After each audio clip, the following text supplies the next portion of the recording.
कृपा पूर्वक इस पर कुछ कहें। कृष्ण प्रेम नग्नता मनुष्य का जन्म सिद्ध अधिकार है। परमात्मा ने मनुष्य को नग्न ही बनाया है। वस्त्र तो आदमी की ईजाद है। नग्नता को अस्वीकार करना परमात्मा को अस्वीकार करना है। और वस्त्रों की ईजाद सुविधा के लिए हो तब तो ठीक, सर्दी हो और कोई वस्त्र पहने,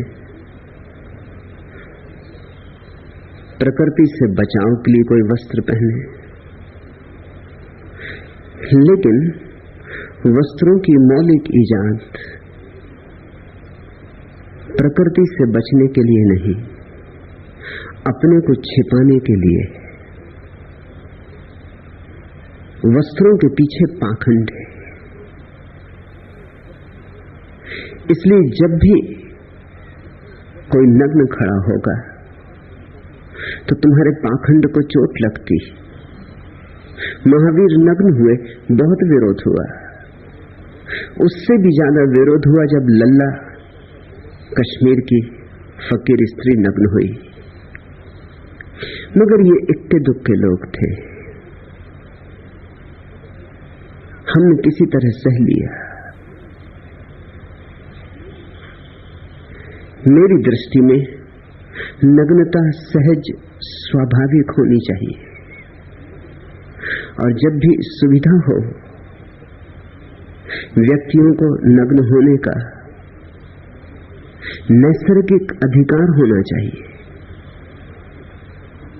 वस्त्र छिपाते और छिपाने में ही सारी पोर्नोग्राफी, छिपाने में ही अश्लीलता है।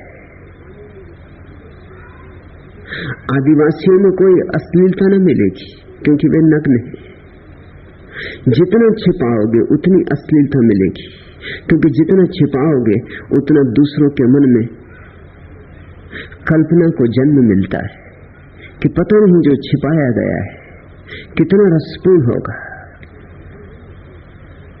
छिपाने से रस पैदा होता है, विकृति पैदा होती। जिस चीज को भी हम छिपा लेते उसे देखने की आतुरता पैदा होती। बुर्का डालकर, घूंघट डालकर एक स्त्री रास्ते से निकलती, लोग झुक झुक के देखने लगते।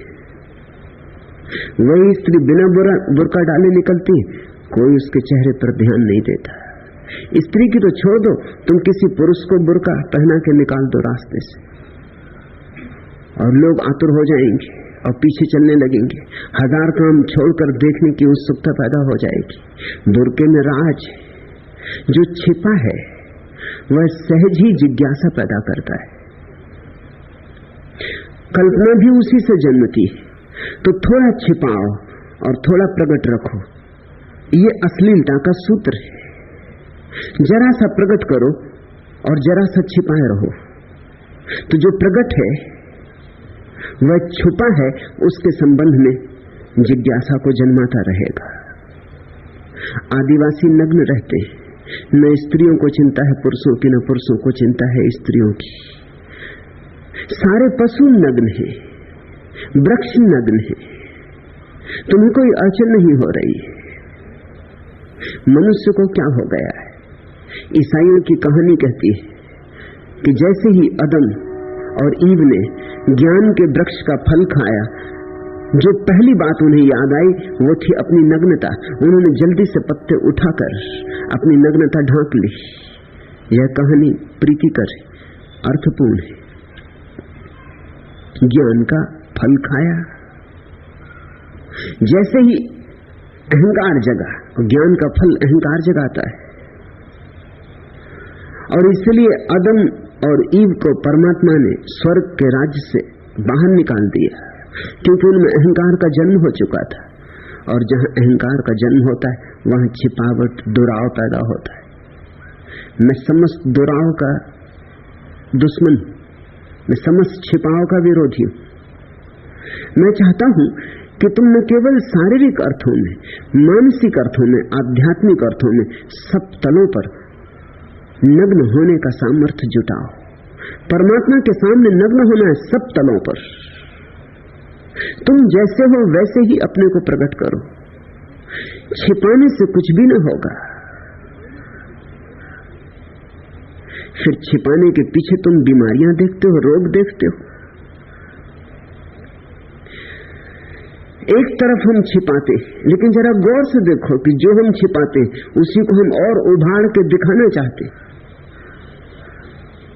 स्त्रियां स्तन छिपाती, लेकिन छिपाती हैं या उभारती? स्तनों को उभारने के लिए कितने अंग वस्त्र इजाद किए जाते हैं ताकि स्तन सुडौल मालूम पड़े, बड़े मालूम पड़े, स्पष्ट दिखाई पड़े। एक तरफ छिपा रहे हो वस्त्रों में, दूसरी तरफ उभार के दिखला रहे हो, उछाल रहे हो। तुम जान के चकित होगे, यूनान में और रोम में ठीक इसी तरह की बीमारी अतीत में आदमियों को पैदा हुई थी, तो वो अपनी जननेंद्री पर एक चमड़ा चढ़ा लेते थे, चमड़े के खोल पहन लेते थे, ऊपर से वस्त्र पहनते, अंदर चमड़े की खोल जननेंद्री पर पहन लेते, ताकि वस्त्रों के ऊपर से जननेंद्री का बड़ा रूप दिखाई पड़ता रहे। इसको तुम रुग्ण कहोगे या स्वस्थ कहोगे? स्त्रियों के स्तन के संबंध में भी कुछ भेद नहीं, यही बात है। झूठे स्तन बाजार में बिकते, रबर और फोम के। झूठे नितंब भी बाजार में बिकते, ऊपर से वस्त्र हैं, भीतर झूठे नितंब हैं, झूठे स्तन हैं। एक तरफ छिपाने का खेल चल रहा है, दूसरी तरफ उछालने का खेल चल रहा है। कल मैंने अखबार में देखा, लोकसभा में स्त्रियों के अंग वस्त्रों पर कुछ चर्चा चली, तो मोहन धारिया ने कहा कि जिनको भी इस संबंध में ठीक से समझना हो वो श्री रजनीश आश्रम पूना जाएं। मैं स्वागत करता हूं, लोकसभा के सारे मित्र यहां आए।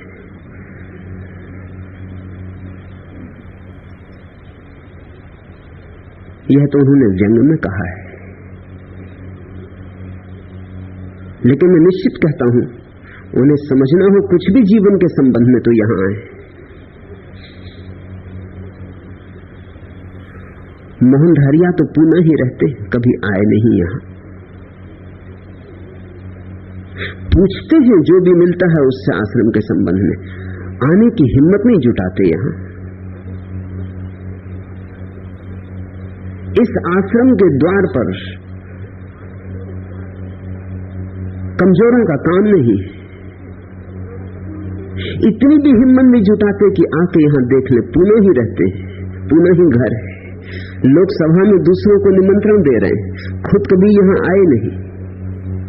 और ऐसा भी नहीं है कि पूछताछ नहीं करते, जो भी आश्रम से संबंधित उनसे संबंधित है, प्रत्येक से पूछताछ करते कि क्या वहां हो रहा है।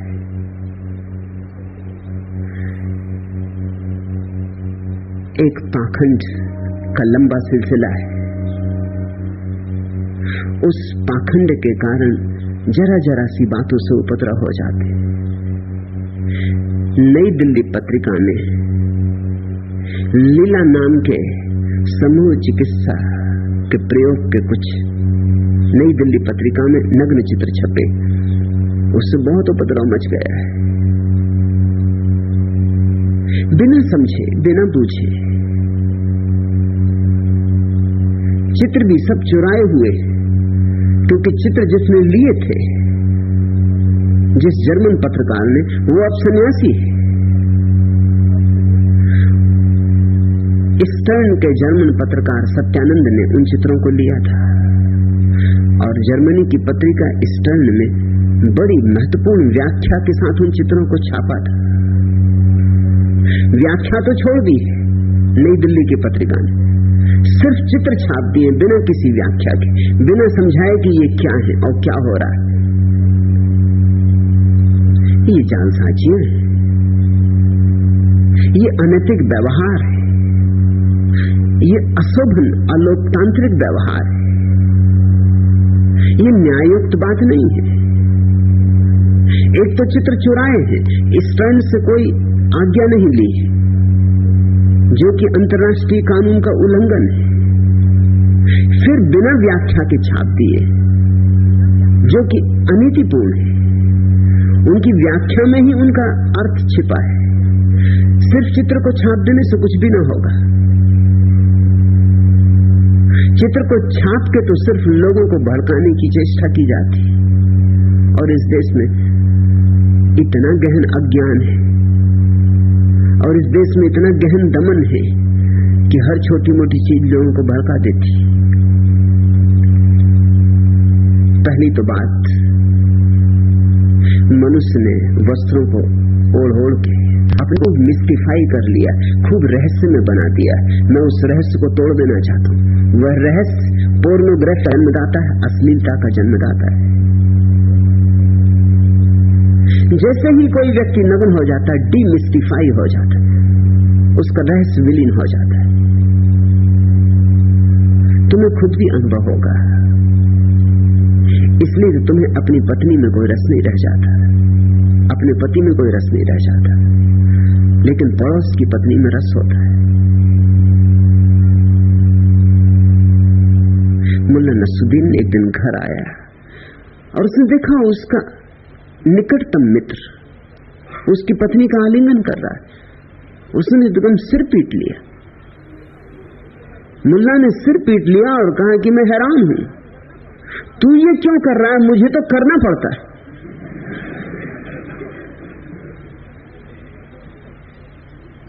पत्नियों में क्यों रस समाप्त हो जाता है? कारण तुमने खोजा। तुम उनकी देह से परिचित हो गए हो, रहस्य खो गया, जिज्ञासा का कोई अर्थ नहीं रहा, कल्पना को खुल के खेलने का कोई मौका नहीं रहा। लेकिन पड़ोसी की पत्नी, उसके संबंध में कल्पना को खेलने का मौका है। नग्न व्यक्ति को कितनी देर तक देखते रहोगे?